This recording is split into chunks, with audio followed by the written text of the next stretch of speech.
ஒருவருடைய date of பர்த்ல பிறவி எண், விதி எண் 2 இருக்கும். பிறவி எண் வந்து தேதி மட்டும், விதி எண் வந்து தேதி, மாதம், வருஷம் 3யும் கூட்டி வந்தால் விதி எண். உதாரணத்துக்கு 1/1/2020னா 1ங்கிறது வந்து பிறவி எண். தேதி, மாதம், வருஷம் கூட்டி பார்த்தா 6ஆம் நம்பர் வந்து விதி எண். இப்ப நான் சொல்றது பிறவி எண் 6 சுக்கிரன், விதி எண் 3 குரு. குரு சுக்கிரன் பகை. நல்ல நடிப்பு திறன், பேச்சிலே எல்லாரையும் மயக்கக்கூடியவரு, ஃப்ரெண்ட்ஸ் அதிகமா இருப்பாங்க.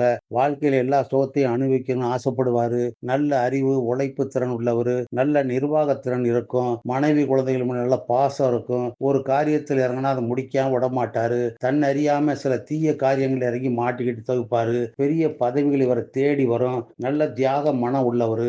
பிறருக்கு உதவி செய்வாரு. உடைகள் கூட சுத்தமா இருக்கணும். தனக்கு நோய் இல்லைனாலும் ஏதாவது மருந்து சாப்பிட்டுக்கிட்டே இருப்பாரு. உணவு கூட ருசியா இல்லைன்னா கோபம் வந்துடும். ஆண்கள் பெண்களாலும், பெண்கள் ஆண்களாலும் மனவேதனை அடையக்கூடிய விஷயம் இருக்கு. இவர் செய்யக்கூடிய செயல் எல்லாம் மற்றவருக்கு வந்து தவறா தெரியும். இதனால என்னடா வாழ்க்கைன்னு சொல்லி மன வேதனைப்படுவாரு. தொழிலையும் அடிக்கடி மாத்திக்கிட்டே இருப்பாரு.